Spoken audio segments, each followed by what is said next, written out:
Bueno, entonces vamos a trabajar en esta ocasión interpolación. Para este capítulo trabajaremos con interpolación polinomial. Básicamente vamos a trabajar el método de Newton en diferencias divididas, polinomios y polinomios de Lagrange. Antes de empezar con el método de interpolación, vamos a hablar un poquito sobre las definiciones del error. Esto nos va a permitir determinar qué tan buenos son los métodos numéricos al aproximarse a las soluciones verdaderas. En los ejemplos que nosotros trabajamos aquí, siempre vamos a saber cuál es la solución verdadera del problema. Esto nos permite entonces calcular el error verdadero, es decir, que también soluciona los métodos numéricos el problema, ¿cierto? Obviamente, nosotros aplicamos métodos numéricos cuando no podemos tener una solución exacta. Entonces, en esos casos, obviamente no vamos a poder calcular un error, por lo menos un error verdadero, pero por lo menos vamos a saber que también funcionan nuestros métodos. Entonces, pues vamos a hablar primero de los errores que surgen, obviamente, al realizar aproximaciones en lugar de operaciones matemáticas exactas, ¿cierto? Estos son los que denominamos nosotros errores de truncamiento, que resultan del empleo de aproximaciones como un procedimiento matemático exacto. Y por otro lado están los errores de redondeo, que se producen cuando se usan números que tienen un límite de cifras significativas o números decimales. Recuerden ustedes que nosotros vamos a trabajar con 6 cifras significativas, lo que equivale a 6 decimales después de la coma, ¿cierto? Entonces, para ambos tipos de errores, o sea, los de truncamiento y los de redondeo, la relación entre el resultado exacto verdadero y el aproximado viene dada por, entonces es posible conocer allí el valor verdadero como el valor aproximado más el error. De esta ecuación, que es la 3.1, yo puedo determinar el error como valor verdadero menos valor aproximado. Recuerden nuevamente que aquí vamos a contar en nuestros ejercicios con el valor verdadero. Entonces, en ese caso, cuando reordenamos la ecuación, como se los acabo de mencionar, voy a obtener un E sub t. Ese t va a ser la t de true en inglés, que es verdadero. Este es el error verdadero, equivalente al valor verdadero menos el valor aproximado, ¿cierto? Pues como ya se mencionó, esto contrasta con los otros casos donde se debe emplear una estimación aproximada del error, es decir, cuando no contamos obviamente con la solución verdadera, que es cuando realmente es útil utilizar un método numérico.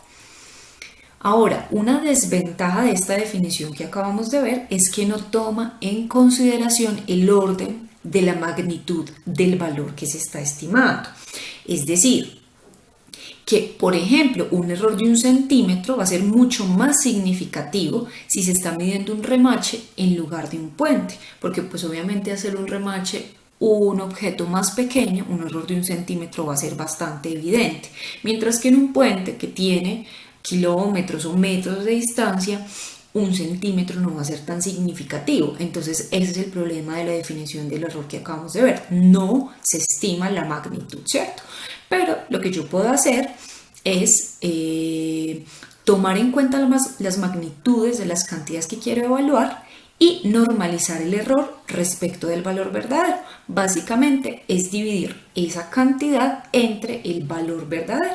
Es decir, que yo voy a tener lo que voy a denominar un error relativo fraccional verdadero, que es calculado como el error verdadero, que es valor verdadero menos valor aproximado, y todo eso lo voy a dividir entre el valor verdadero. Aquí ya lo estoy normalizando, ¿cierto?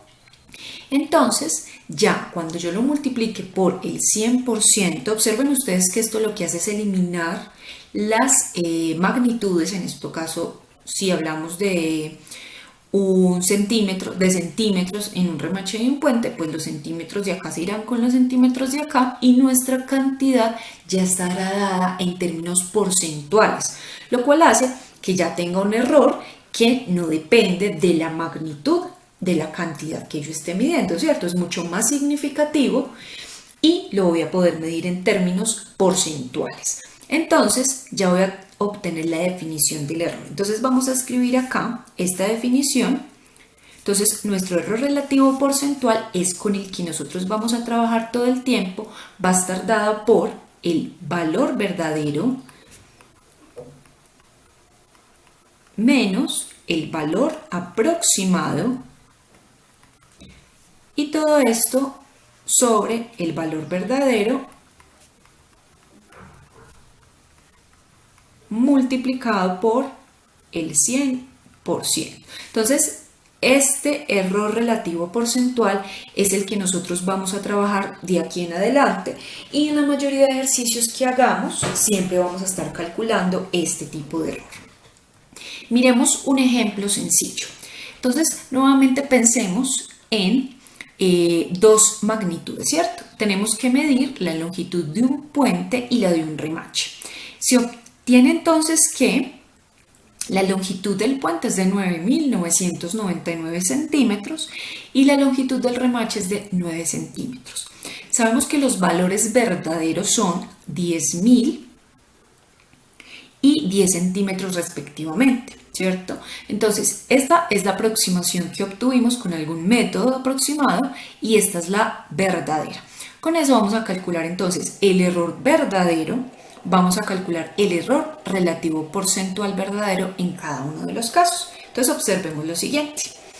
Entonces, recordemos que el error verdadero es simplemente el valor verdadero menos valor aproximado. En el puente, el valor verdadero de su medida era 10.000 centímetros y el aproximado me dio 9.999. Quiere decir que entonces tengo un error de 1 centímetro, ¿cierto? Mientras que en el remache yo tuve que el valor de la medición verdadera es 10 centímetros para un aproximado de 9 con un error de 1 centímetro. Entonces observen ustedes que en términos de centímetros tenemos 1 centímetro acá y 1 centímetro acá. Ahora bien, si calculamos el error relativo porcentual, ¿cierto? Que es valor verdadero menos aproximado sobre verdadero multiplicado por 100%, obtenemos que las medidas para el puente, el error del puente, sería de 1, que es esta expresión que calculé acá, 10.000 menos 9.999, sobre el verdadero, que es 10.000.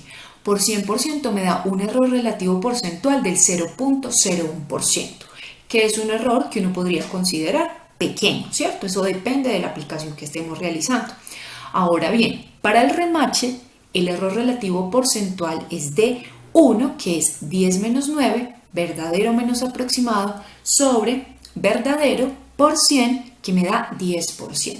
Observen ustedes la diferencia. Mientras que acá, si consideramos las magnitudes, voy a obtener el mismo error, pero un error de 1 centímetro en un puente que mide 10.000 centímetros no es tan significativo, mientras que un error de 1 centímetro en un remache que mide 10 centímetros es muy significativo. Y podemos observar que en términos porcentuales, ya sin tener en cuenta las magnitudes, normalizando los errores, aquí tengo un error que es considerado pequeño según la magnitud de lo que estoy midiendo, mientras que aquí el error del 10% ya es considerado bastante grande, ¿cierto? Entonces, observen ustedes que pues obviamente va a ser mucho mejor utilizar el error relativo porcentual. Ese es el que vamos a emplear. ¿Listo? Bueno, entonces ya después de haber trabajado con los errores y con esta definición sencilla de error, nuevamente, error relativo porcentual, valor verdadero menos valor aproximado sobre valor verdadero, todo por el 100%, ya vamos a poder calcular los errores que vamos a obtener con los diferentes métodos que vayamos desarrollando. Entonces, ahora sí vamos a hablar de interpolación, ¿cierto? Entonces vamos a ver una pequeña introducción que nos va a mostrar para qué puede servir la interpolación. Entonces, vamos a suponer el siguiente ejemplo. Supongan ustedes que cada 10 años, o bueno, esto no es suponer, esto en realidad se hace así en Estados Unidos. Cada 10 años se hace un censo en una población. Recuerden ustedes que un censo implica llegar a todos los elementos de la población, lo cual implica costos bastante altos, ¿cierto? Entonces, un censo no se puede hacer cada año para saber cómo va creciendo la población o cómo va decreciendo la población en un determinado país. Entonces, supongamos que tenemos una tabla donde se incluyen los datos de la población que están dadas en miles de habitantes desde 1940 hasta 1990. Entonces lo que me está diciendo esta tabla es que la población en miles de habitantes en 1940 fue esta cantidad, en 1950 esta cantidad y así sucesivamente. Observen ustedes que hay un comportamiento creciente en esta función, ¿cierto? Pero entonces, si nosotros representamos esto en una gráfica, observen acá el tiempo contra el tamaño de la población, entre 1940 y 1990 observamos cómo se va incrementando la población. Pero entonces cabría preguntarse qué sucedería, por ejemplo, con la población entre 1960 y 1970, es decir, no directamente aquí en estos años pares, sino, por ejemplo, qué sucede con la población en 1965, ¿cierto? Entonces, yo podría utilizar los datos que tengo aquí para hacer una aproximación de la población en un punto intermedio. A eso es a lo que nosotros llamamos interpolación. ¿Listo? Obtener valores intermedios a partir de puntos ya conocidos. Generalmente nosotros utilizamos la interpolación cuando tenemos una función con valores discretos. Porque si obtenemos una función continua, pues generalmente va a ser mucho más sencillo porque esa función va a estar evaluada en cada uno de los puntos del dominio, mientras que aquí tengo varios baches. Entonces yo lo que necesito es encontrar formas de interpolar o conectar esos puntos de manera tal que pueda calcular puntos intermedios. Es decir, las imágenes de valores del dominio a través de una función que está interpolando los puntos conocidos, ¿cierto? Entonces aquí está dada la pregunta, ese es el proceso pues de interpolación. Inclusive yo podría calcular qué sucedería en el año 2010, ¿cierto? Dependiendo pues obviamente de los datos que tenga disponibles. Entonces vamos a hablar de la interpolación más sencilla, que es la que se denomina interpolación del vecino más cercano, ¿cierto? Esta interpolación lo que hace es seleccionar el valor del punto más cercano y no tiene en cuenta los valores de puntos vecinos. Lo que hace es producir un interpolante que es constante por trozos. Ya lo vamos a ver en una gráfica para que lo comprendamos, es muy sencillo. Es un algoritmo bastante simple, de hecho está implementado en varios programas, MATLAB en particular tiene interpolación del vecino más cercano, ¿cierto? Y por ejemplo se utilizan renderizado en 3D en tiempo real para seleccionar los valores del color de una superficie con textura. Entonces para dar por ejemplo en un plano de AutoCAD colores a una superficie se puede utilizar el algoritmo del vecino más cercano. Entonces observen ustedes acá la función, yo tengo los puntos rojos que equivalen a los puntos conocidos. Entonces yo quisiera saber qué sucede al acercarme a esos puntos, sea por izquierda o por derecha. Entonces lo que hace el vecino más cercano es tomar la distancia más cercana a cada punto. Entonces observen ustedes que esto es como equivalente a una aproximación cuando nosotros tenemos un valor decimal. Si tenemos 0.5, lo aproximamos por encima, ¿cierto? Si tenemos 0.4, lo aproximamos por debajo. Entonces, observen que en este caso, un valor de 3.1 se aproximaría a 3, un valor de 3.2 a 3, un valor de 3.5 a 3, pero cuando yo tengo un valor de 3.6, lo aproximo a 4, ¿cierto? Entonces, observen ustedes por aquí cómo se calcularía esta condición. Bueno, esto sería cuando tengo puntos.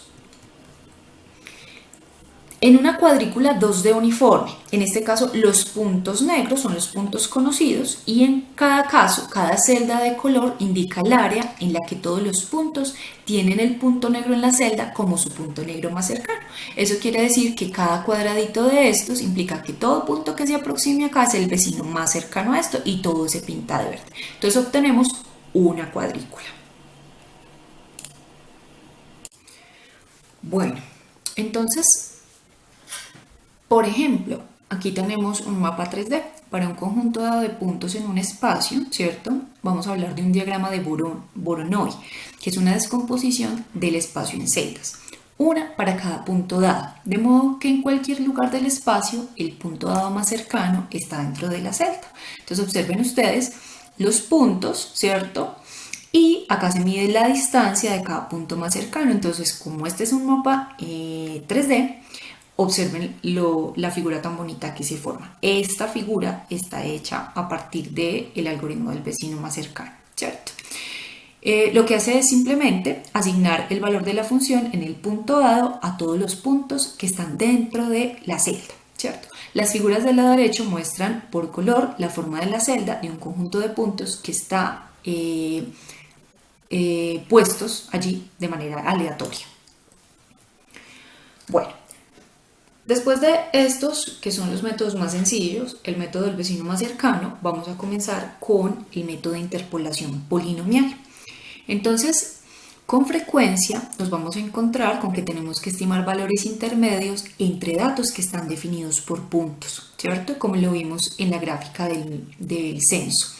El método más común que se usa para este propósito es el método de interpolación polinomial. Entonces, recordemos la fórmula general para un polinomio de enésimo grado. Entonces, acá tenemos el término independiente, este es el coeficiente principal, el que determina el grado del polinomio, en este caso un polinomio de grado n, ¿cierto? Si yo tengo n más 1 puntos, hay uno y solo un polinomio de grado n que pasa a través de todos los puntos. Esto es bien importante porque ese polinomio se puede demostrar matemáticamente que es único. ¿Listo? Miremos en la siguiente figura eso cómo sería. Si yo tengo 2 puntos, el único polinomio que yo puedo pasar a través de esos 2 puntos es un polinomio de grado 1, es decir, una línea recta, ¿cierto? Ahora bien, si tengo 3 puntos, tendría un polinomio de segundo grado que equivale a una parábola, ¿cierto? Ya tiene curvatura.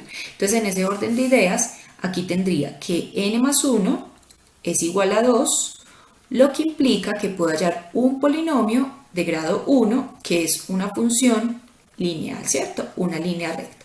Si acá tengo que n más 1 es igual a 3 en este caso, entonces puedo hallar un polinomio de grado 2, que es una parábola. ¿Listo? Ahora bien, si tengo 4 puntos, puedo hallar un polinomio de grado 3, si tengo 5 puntos, un polinomio de grado 4 y así sucesivamente. Es decir, el grado 2 le va agregando curvatura a la función, el grado 3 más curvatura a la función y así voy a poder entonces estimar qué sucede en el intermedio entre los 2 puntos conocidos para cualquier función. Es decir, que si yo quisiera estimar un punto intermedio acá, lo que hago es estimarlo a partir de esta función que sería una línea recta. En el caso de esta parábola tengo 3 puntos, calculo aproximadamente una interpolación cuadrática, un polinomio cuadrático para interpolar, y si yo quisiera por acá hallar qué sucede en un punto intermedio, entonces lo que hago es evaluar el punto en esa función que acabo de encontrar, ¿cierto? Con esa fórmula cuadrática. Ahora bien, aunque hay un solo polinomio de n-º grado que ajusta a n más 1 puntos, existe una gran variedad de formas matemáticas en las cuales puede expresarse ese polinomio. Aquí vamos a ver 2 alternativas que son muy adecuadas para implementarse en computadora, que son los polinomios de Newton y los polinomios de Lagrange. Entonces recordemos la forma general que tiene el polinomio. Me devuelvo por aquí, sería la ecuación 18.1, esta es la forma general que tiene un polinomio, ¿cierto? De n-º grado que pasa por n más 1 puntos. Entonces, la interpolación polinomial de Newton por diferencias divididas, básicamente lo que me está diciendo es esto. Voy a trazar una línea recta si cuento con 2 puntos, voy a trazar una parábola si cuento con 3 puntos, voy a atravesar un polinomio de tercer grado si cuento con 4 puntos. Entonces, vamos a ver primero en qué consiste la interpolación lineal. Entonces, es la forma más simple. Consiste en unir 2 puntos a partir de una línea recta, ¿cierto? Entonces vamos a ver de manera gráfica cómo ilustramos. Entonces acá tendríamos la ecuación y veamos cómo se deduce esta ecuación de manera muy sencilla. Entonces supongamos que nosotros tenemos una función, ¿cierto? F de x, de la cual conocemos 2 puntos. Esta sería la función verdadera, la que yo quiero saber cuánto vale un punto intermedio. Entonces supongamos que nosotros tenemos información solamente de un punto x sub 0 y de un punto x sub 1. Entonces, ¿yo qué haría? Yo Con la interpolación lineal lo que hago es trazar una línea recta, bueno, recta, que une esos dos puntos. A ver, la volvemos a hacer un poquito más, si nos queda mejor. Eso. Entonces, la interpolación lineal, ¿cierto? Lo que haría sería trazar esta recta que tenemos acá.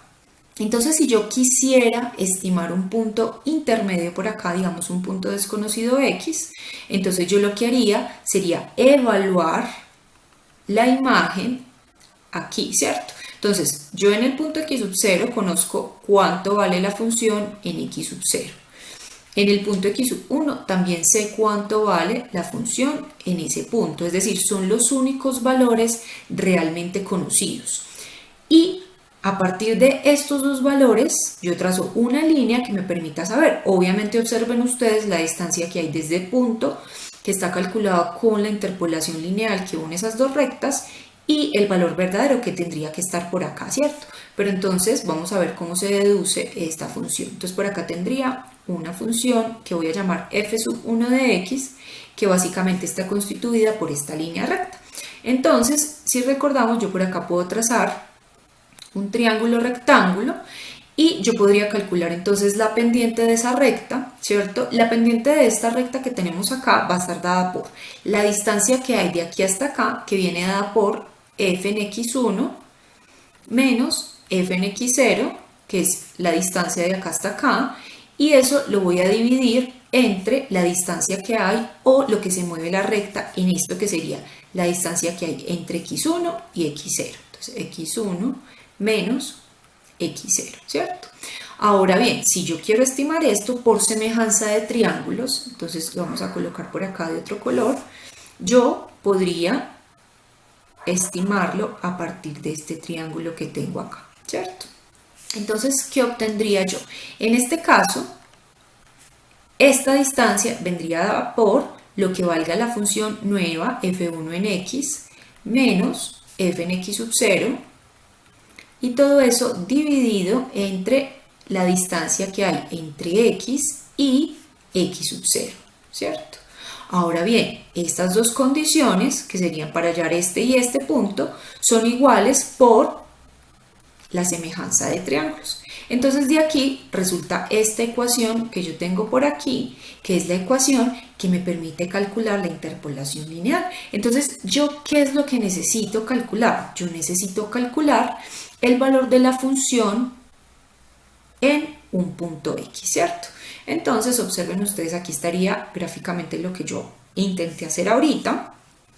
Esta sería la misma función, ya vemos acá la semejanza de triángulos dada. Lo que quiero es estimar a partir de x sub 0 y x sub 1 cuánto vale este punto, o más bien cuánto vale la función en ese punto. Lo hago a partir de una estimación que voy a denominar f1, que está dada por esta recta que pasa por acá. ¿Listo? Eso es lo que acabo de hacer. Entonces, si yo reordeno la ecuación anterior, la que calculé a partir de la gráfica, entonces observen ustedes que la nueva función, que sería esta, que es la función de interpolación lineal, viene dada por lo que valga la función en el punto inicial, más lo que valga la función en el punto final, menos en el inicial, la distancia que hay del final al inicial, por x, que vendría a ser ¿quién? El punto que yo quiero calcular, menos el punto x sub 0, ¿cierto? Este 1 que yo tengo acá designa que el polinomio que yo voy a calcular es un polinomio de primer grado. Ahora bien, si voy a utilizar una parábola, pues entonces voy a hablar de una función f sub 2 para calcular o para decir que estoy trabajando con una función cuadrática, ¿cierto? Obviamente, como les mostraba yo ahorita, si nos devolvemos por aquí, el error, miren que la estimación verdadera tendría que estar más o menos por acá. Esto que estoy calculando acá sería el error, ¿cierto?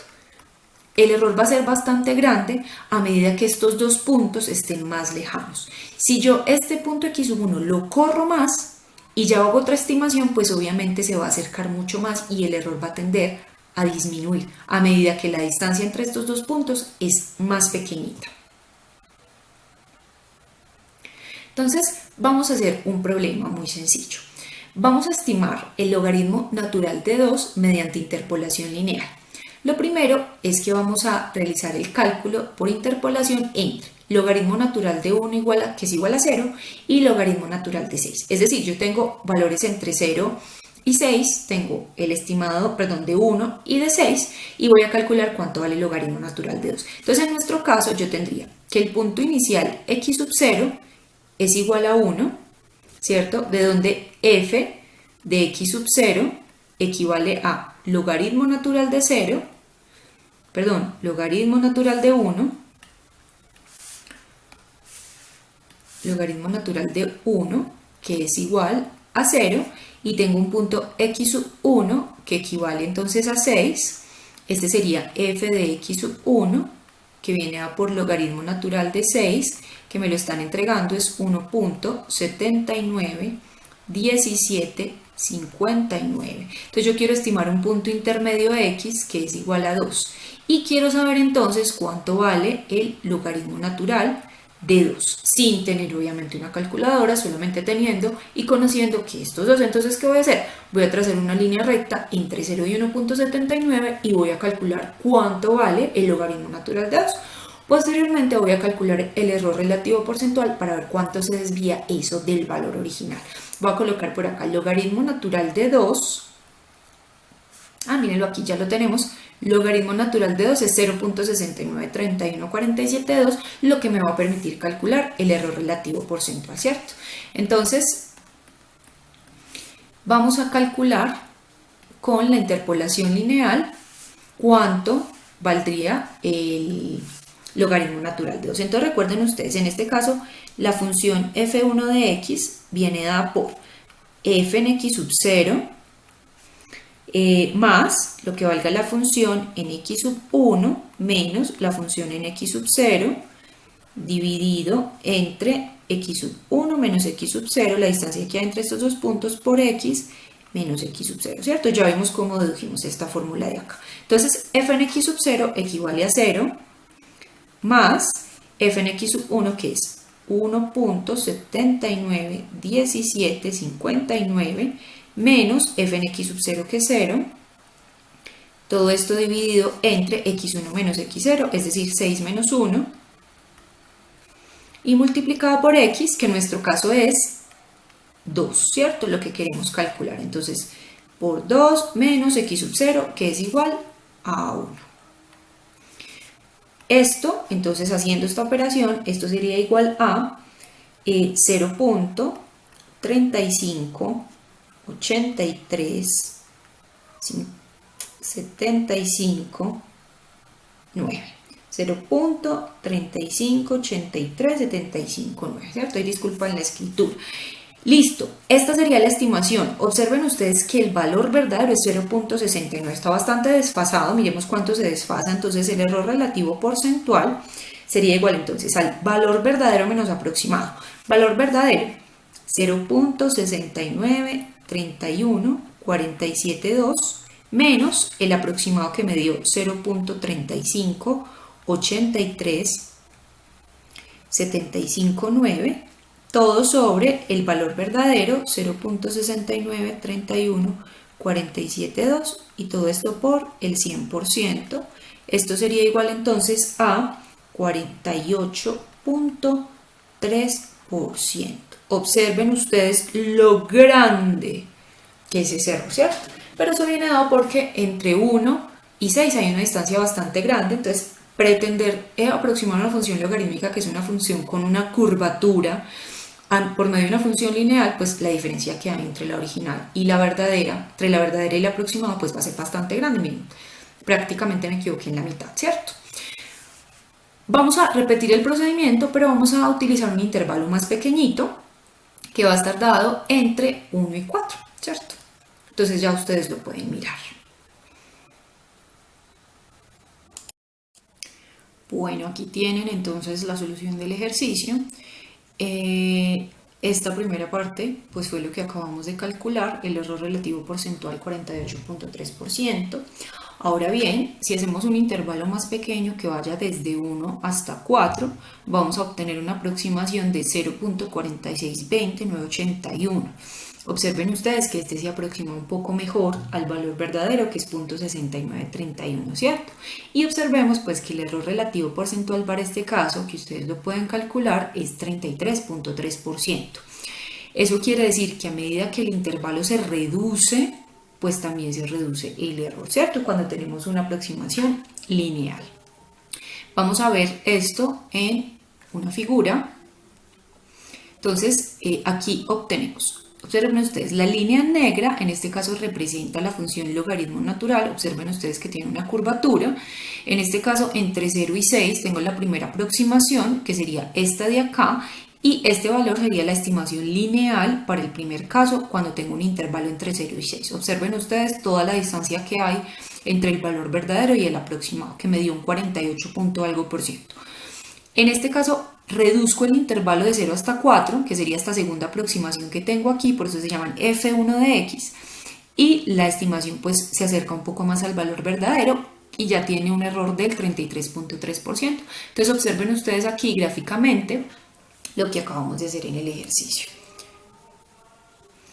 Vamos a ver entonces la interpolación cuadrática, ¿cierto? En este caso es cuando cuento con 3 puntos, por lo tanto puedo aproximar un polinomio de segundo grado o una parábola, ¿cierto? Va a ser una mejor aproximación porque ya le estoy agregando una curvatura a mi función. Miremos cuál sería entonces una forma conveniente para escribir ese polinomio. Sería entonces de la forma b sub 0 más b sub 1 por x menos x0 más b sub 2 por x menos x0 por x menos x1. Recuerden ustedes de la ecuación 18.1 que el polinomio f sub 1 no, el polinomio f, que sería el polinomio cuadrático, viene dado por a sub 0 más a sub 1 por x más a sub n por x a la n. Esta era la ecuación 18.1, que es la forma general del polinomio para hacer una interpolación polinomial, ¿cierto? Entonces, lo que me está diciendo la interpolación cuadrática es que yo puedo reescribir este polinomio de esta forma, ¿cierto? Pero obvio, este polinomio teniéndolo pues en segundo grado, ¿cierto? Solamente hasta el término de x al cuadrado. Entonces lo que vamos a ver es que este polinomio es equivalente a este que tengo aquí. Entonces, a pesar de que observamos cierta diferencia entre esa ecuación, la 3 y la 1 que les acabo de mostrar, las dos ecuaciones son equivalentes. Lo anterior simplemente se demuestra al multiplicar los términos de la ecuación 18.3. Perdón, me devuelvo aquí. Esto sería básicamente hacer entonces las respectivas multiplicaciones, ¿cierto? Si yo hago las respectivas multiplicaciones acá, entonces lo que va a suceder es que me voy a aproximar a esta forma. ¿Cómo me voy a aproximar a esta forma? Simplemente voy a obtener este polinomio, va a ser equivalente al anterior, donde a sub 0 es igual a b sub 0 menos b sub 1 por x0. Observen ustedes que x0, x1, b2, b1 y b0 son términos constantes. O sea que a sub 0 también viene a ser la constante de este polinomio que tengo acá. El término a sub 1 viene dado también por la suma o resta de constantes y a sub 2 viene dado por el valor b sub 2, que también va a ser una constante. Entonces, de esa forma, este polinomio o la ecuación 18.3, esta ecuación, la 18.3, es equivalente a la ecuación 18.1, ¿cierto? Son ecuaciones equivalentes. Pero vamos a ver por qué es conveniente escribirlo de la forma 18.3, que sería esta que tenemos acá. Entonces, un procedimiento simple para estimar los valores de los coeficientes, ¿cierto? Porque lo que yo tendría aquí sería la necesidad de estimar cuánto vale b sub 0, cuánto vale b sub 1, cuánto vale b sub 2, dado que cuento con los términos x sub 0, x sub 1 en este caso, y x va a ser el valor que yo quiero estimar. Listo, entonces vamos a ver cuál sería la metodología para hacerlo. Entonces en este caso b sub 0 va a equivaler a lo que valga la función en x sub 0. Y esto simplemente haciendo x igual a x sub 0 en la ecuación 18.3. Entonces recordemos acá nuevamente la ecuación 18.3 que me dice que f de x es igual a b sub 0 más b sub 1 por x menos x sub 0 más b sub 2 por x menos x sub 0 por x menos x sub 1. Entonces, si yo quiero obtener el término b sub 0, lo que tengo que hacer es x igual a x sub 0. Con eso, este término se va y observen ustedes que entonces la función evaluada en x sub 0 es igual a b sub 0 y obtendría la ecuación 18.4. Ahora bien, ya sustituyo entonces este valor aquí, b sub 0 se convertiría en f de x sub 0 y tendría que hacer x igual a x sub 1 para eliminar el término b sub 2 y quedarme con este término que tengo acá, ¿cierto? Entonces, en el otro caso, la función, la función evaluada en x sub 1 me va a entregar a b sub 0, que es igual a f en x sub 0, ¿cierto? Más b sub 1, que es el término que yo quiero hallar, b sub 1 que estaría multiplicado por, estoy evaluando en x sub 1 por x sub 1 menos x sub 0 más, y entonces cuando yo calcule aquí x evaluada en x sub 1, observen ustedes que este término se anula y por lo tanto todo este término se pierde, o sea que acá no le tengo que sumar nada, ¿cierto? Entonces quito esa expresión de acá. Lo que queda haciendo falta entonces es simplemente despejar de esa ecuación b sub 1, entonces b sub 1 va a ser f de x1 menos f de x0, este lo paso a restar al otro lado y todo eso dividido entre x1 menos x0, entonces llego a la ecuación que tengo acá. Ya teniendo b sub 0 y b sub 1, ya puedo hallar entonces el valor de b sub 2.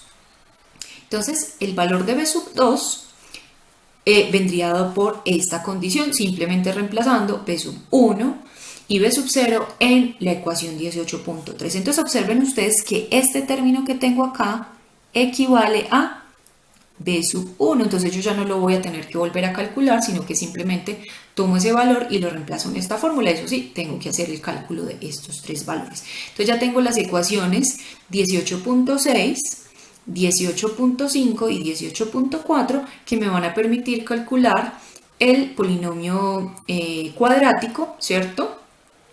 Que viene dado por esta ecuación, la ecuación 18.3. Observe que como en el caso de interpolación polinomial, B1 todavía representa la pendiente de la línea, ¿cierto? Esta de acá es la pendiente de la línea que trazábamos en ese caso, que une los puntos x0 y x1. Así, los dos primeros términos de la ecuación 18.3 son equivalentes a la interpolación lineal entre x0 y x1, ¿cierto? Ahora, el último término lo que hace es determinar la curvatura de segundo grado de la fórmula. Entonces, ese último término, b sub 2, es el que ya le agrega la curvatura al polinomio. Recuerden que ya estamos interpolando con una parábola. Entonces, vamos a ver el ejercicio, ¿cierto? Entonces, vamos a ajustar un polinomio de segundo grado a 3 puntos. Eso es bien importante. 3 puntos me permiten ajustar un polinomio de grado 2. Entonces, en este caso tengo 0, 4 y 6, que son los valores de la función logaritmo natural, ¿cierto? Entonces, lo que voy a hacer es calcular el polinomio que me va a permitir evaluar logaritmo natural de 2 a partir de los 3 puntos que ya conozco. Entonces, si aplicamos la ecuación 18.4, recuerden ustedes que aquí b sub 0 equivale a la función evaluada en x sub 0, ¿cierto? Y x sub 0 es el primer punto, que es igual a 1, y el logaritmo natural de 1 es igual a 0. Entonces ya tengo el primer valor, b sub 0 igual a 0. Ahora, con la ecuación 18.15, entonces recordemos la ecuación 18.15, f de x1 menos f en x0, que era la pendiente entre x1 y x0, ¿cierto? Por x1 menos x0. Entonces observen ustedes la función evaluada en x1, que correspondía a logaritmo natural de 4, menos logaritmo natural de 1 sobre 4 menos 1, que es lo que tenemos acá. Entonces, en este caso, b sub 1 es igual a 0.462098. Listo. Ya teniendo entonces las estimaciones de b sub 0 y b sub 1, podemos calcular el valor de b sub 2. Entonces, por acá tengo el b sub 2. Entonces, recuerden ustedes que este es equivalente a b sub 1, que es 0.4620. Este sería el valor de x sub 2. Este sería x sub 0. Aquí tengo la función evaluada en x2, la función evaluada en x1, y pues acá va a ser x2 y este va a ser x1, ¿cierto? Entonces, este sería el valor equivalente a b sub 2. Ahora, si sustituimos estos valores en la ecuación 18.3, entonces acá tenemos que esto es b sub 0, este sería b sub 1 por x menos x0, aquí tengo b sub 2 por x menos x0 por x menos x1. Esta era la ecuación 18.3, pero ya sustituyendo los valores que encontré. Eso quiere decir que yo puedo estimar cualquier valor de x, obviamente intentando que sea un valor que se ajuste al intervalo que va entre 0 y 6, para hallar cualquier valor en el logaritmo natural. Entonces, en este caso, quiero calcular el logaritmo natural de 2. Eso quiere decir que tengo que evaluar la función cuando x vale 2. Cuando hago la evaluación de toda esta función en x igual a 2, me da 0.56584. Recuerden que el logaritmo natural de 2 es 0.693147. Cuando calcule el error relativo porcentual, ese error es del 18.4%. Entonces, bajamos de un error del 48.1%, si no estoy mal, lo bajamos a un 33.3%, esto disminuyendo el intervalo, yéndonos un intervalo de 0 hasta 4, acá teníamos un intervalo de 0 hasta 6, y pasamos a un error del 18.4% utilizando un polinomio de grado 2. Esto sería con un polinomio de grado 1, una función lineal. ¿Listo? Entonces observen ustedes cómo mejoró la aproximación. Bueno, ahora vamos con la forma general de los polinomios de interpolación de Newton. Entonces acabamos de ver que ajustamos 2 puntos a un polinomio lineal, que ajustamos 3 puntos a un polinomio cuadrático o a una parábola, y ahora lo que vamos a hacer es generalizar esto, que es lo que se denomina la interpolación de Newton en diferencias divididas, ¿cierto? Entonces, lo que yo puedo hacer es ajustar o generalizar de tal manera que ya pueda calcular o tener un polinomio de grado n, ajustándolo a n más un datos, ¿cierto? Entonces, el polinomio de enésimo grado viene dado por esta función sería f sub n. Entonces recuerden que este subíndice me indica el grado del polinomio. Va a ser entonces b sub 0, b sub 1, lo mismo que el anterior, b sub 2 por x menos x0 por x menos x1, y generalizo. Entonces b sub n, que sería el último término, estaría multiplicado por x menos x0, x menos x1, x menos x2, así sucesivamente hasta x por x sub n menos 1. ¿Cierto?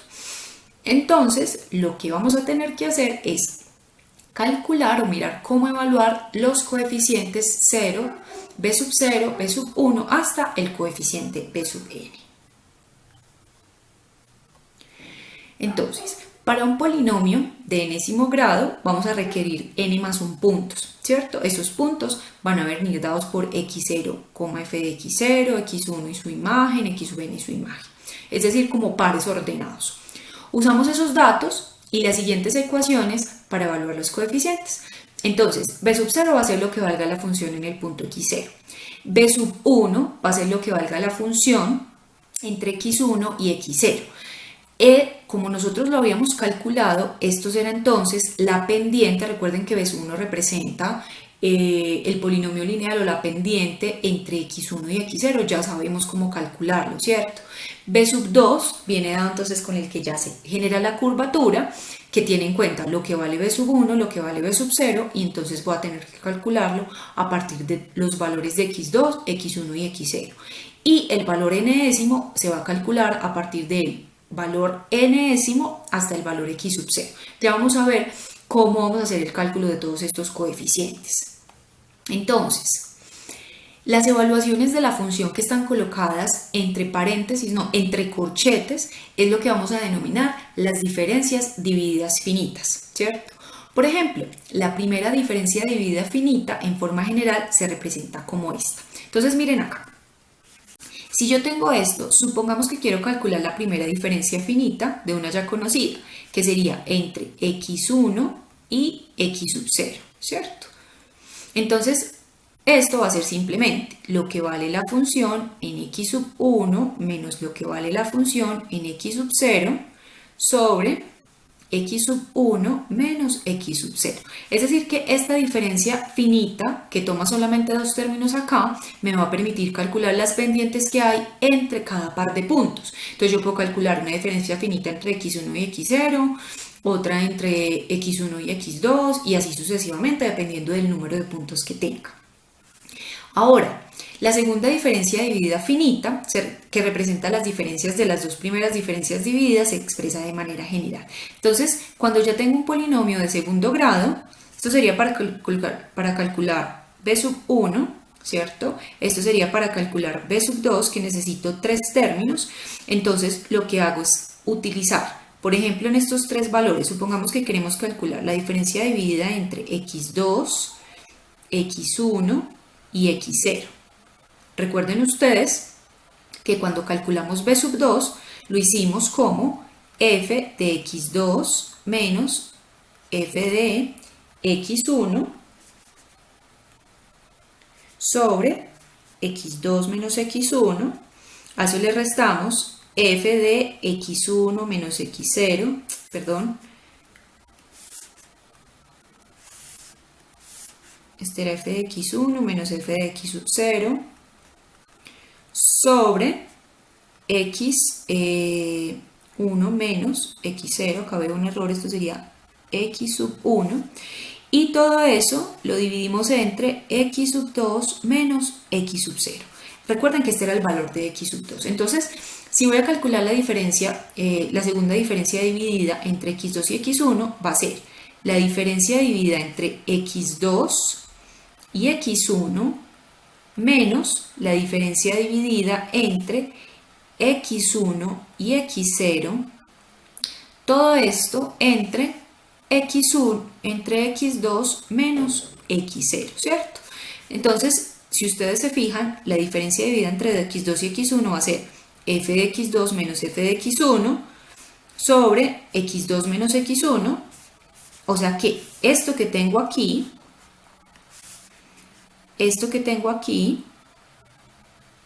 equivale a esta diferencia que tengo aquí, ¿cierto? Esta que tengo aquí entre x1 y x0 equivale a esta que tengo acá. ¿Listo? Y pues obviamente este va a ser el que tengo acá. Entonces observen ustedes que para calcular las segundas diferencias divididas necesito de las... Para calcular estas necesito de estas. ¿Listo? Entonces se convierte en un proceso recursivo. ¿Listo? Entonces ya si yo generalizo, ya obtengo que para n puntos, n más 1 puntos, porque va desde 0 hasta n, voy a obtener la diferencia dividida entre n hasta x sub 1, o sea, la primera hasta aquí, y le resto esta que sería desde x sub n menos 1 hasta x sub 0. Y todo eso dividido entre este término menos este término, que sería esta expresión que tengo acá. Entonces, en realidad tiende a ser hasta sencillo de memorizar, porque uno mira cómo se cumple la secuencia, esta diferencia menos esta diferencia, y para calcular esta pues necesito de la anterior y las anteriores, para calcular esta otra necesito de las anteriores, ¿cierto? Entonces se vuelve un procedimiento recursivo. Por lo tanto, entonces voy a obtener una ecuación general. Esta polinomio de enésimo grado de acá va a ser lo que valga la función en x sub 0 por x menos x sub 0 por la diferencia dividida entre x1 y x0. Luego, la diferencia entre x menos x0, x menos x1 por las segundas diferencias divididas. Observen que esto equivale entonces a b0, esto equivale entonces a b1, esto aquí equivale a b sub 2 y así sucesivamente. Este entonces va a equivaler a el término b sub n. ¿Listo? Y eso es lo que nosotros denominamos el polinomio de interpolación de Newton en diferencias divididas.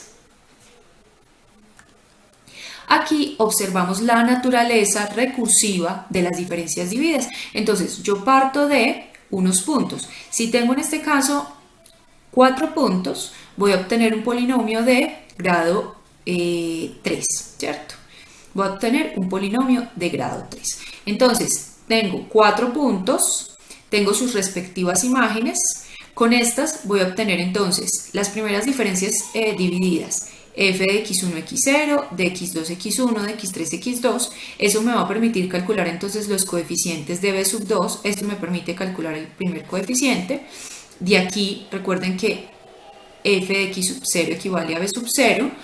Y cuando ya tengo estas dos diferencias, segundas diferencias divididas, calculo las terceras diferencias divididas que me permiten calcular b sub 3, ¿cierto? Entonces aquí está la naturaleza recursiva del método de diferencias divididas de Newton. Entonces vamos a ver un ejemplo. Vamos a plantear el ejercicio anterior, pero en este caso entonces vamos a tener 3 puntos, x0 igual a 1, x1 4, x3 igual a 6, los mismos de ahora. Con esos estimamos logaritmo natural de 2 mediante una parábola, o sea, el de segundo grado. Ahora le vamos a agregar un cuarto punto, entonces vamos a decir que tenemos un x3 igual a 5 y el logaritmo natural de x3 que es 1.6094 y vamos a estimar logaritmo natural de 2, pero esta vez con un polinomio de interpolación de tercer grado, ¿cierto? Entonces, este sí lo vamos a mirar acá. El polinomio de interpolación de tercer grado va a ser este que tenemos acá. Entonces observen ustedes, necesito estimar b sub 0, que es equivalente a f de x sub 0. Necesito estimar b sub 1, para eso necesito las diferencias divididas entre x1 y x0, pero para poder calcular b sub 2, además de las diferencias divididas entre x1 y x0, necesito las de x2, x1, para poder hallar las que están entre x2, x1 y x sub 0, ¿cierto? Entonces, por lo tanto, calculo estas dos que tengo aquí y luego las voy a reemplazar en la fórmula recursiva para calcular esta de acá. Entonces, la diferencia entre x1 y x0 va a ser f evaluada en x1 menos f evaluada en x0 sobre x1 menos x0. Esto me da la primera diferencia dividida entre x2 y x1. Entonces, lo mismo me da la segunda diferencia dividida. Aquí estaría la tercera, que sería entre x3 y x2.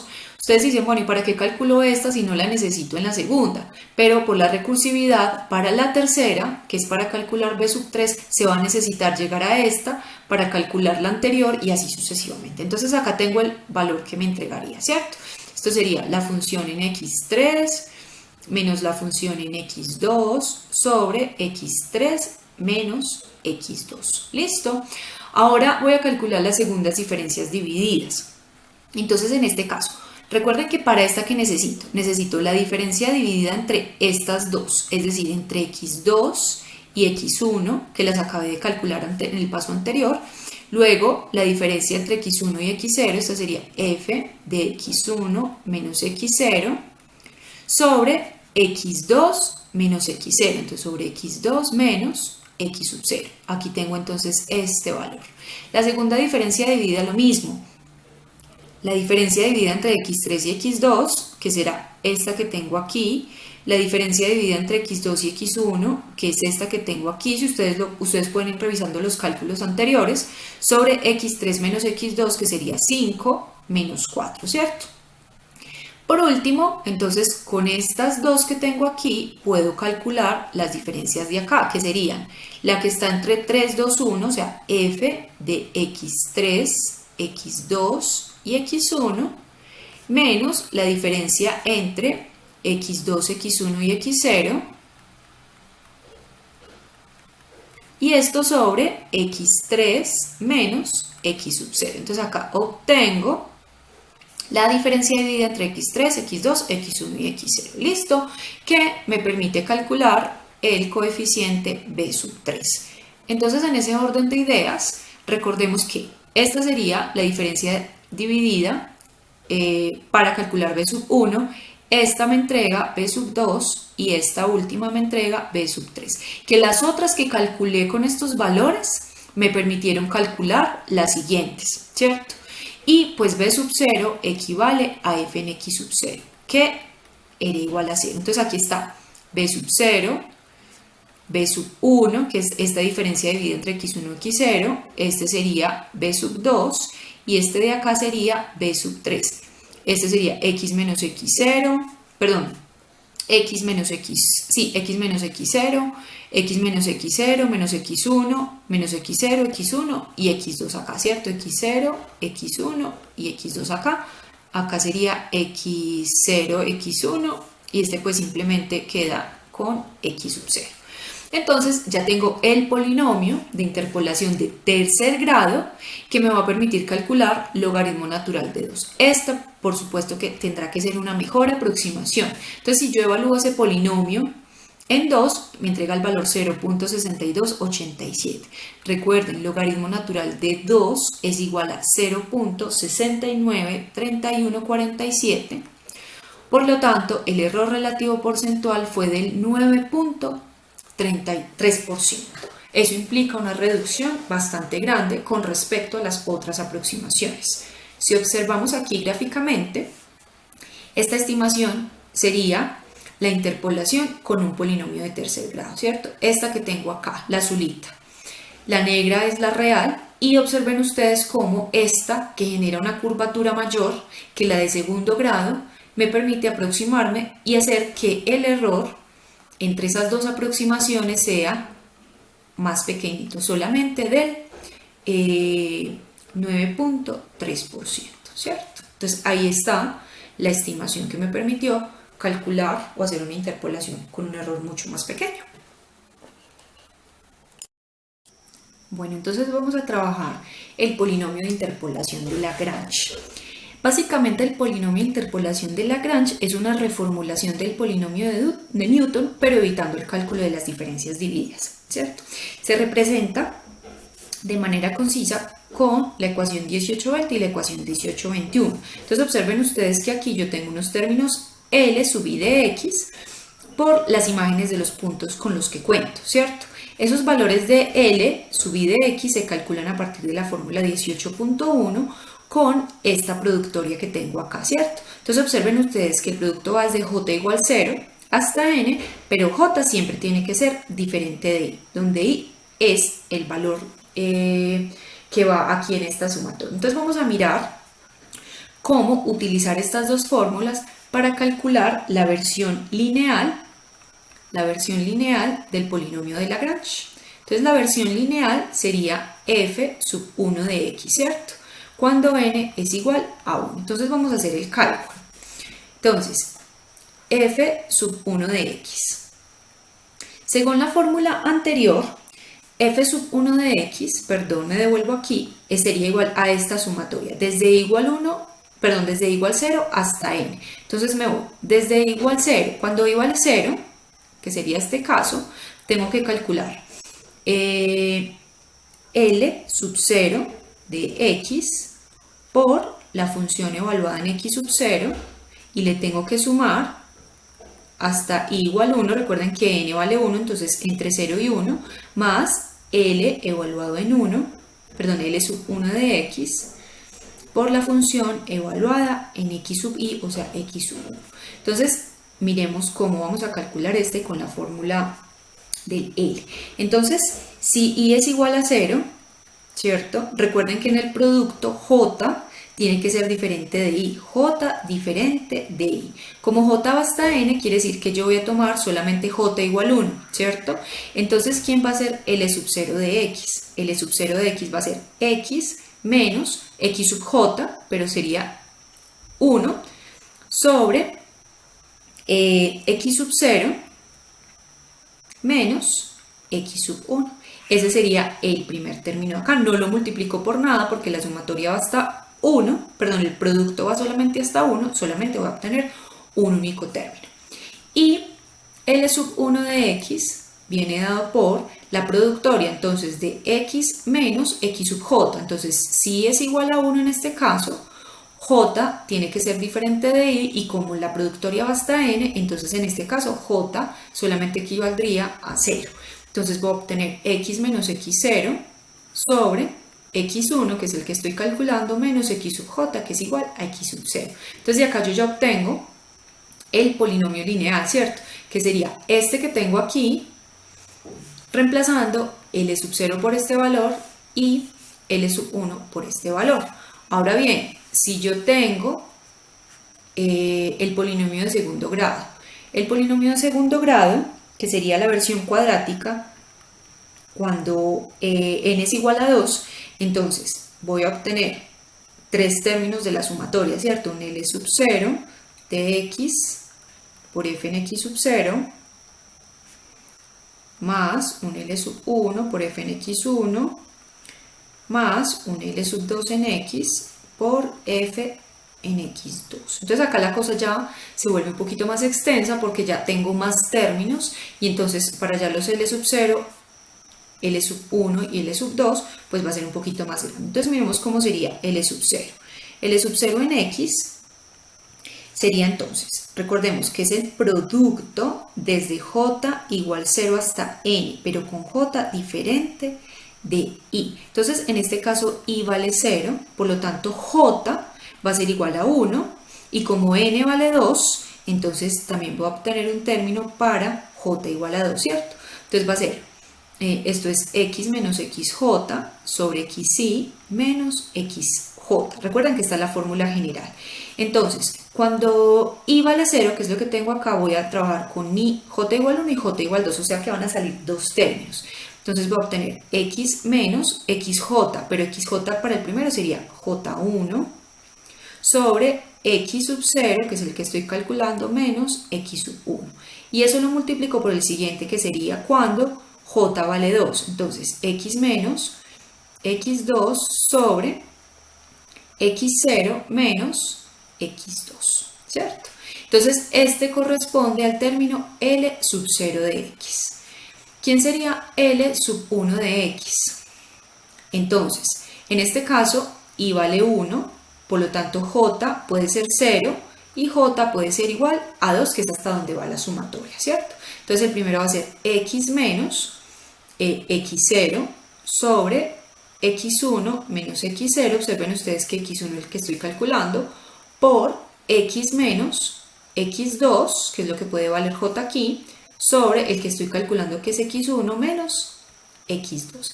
Y este sería L sub 1 de x.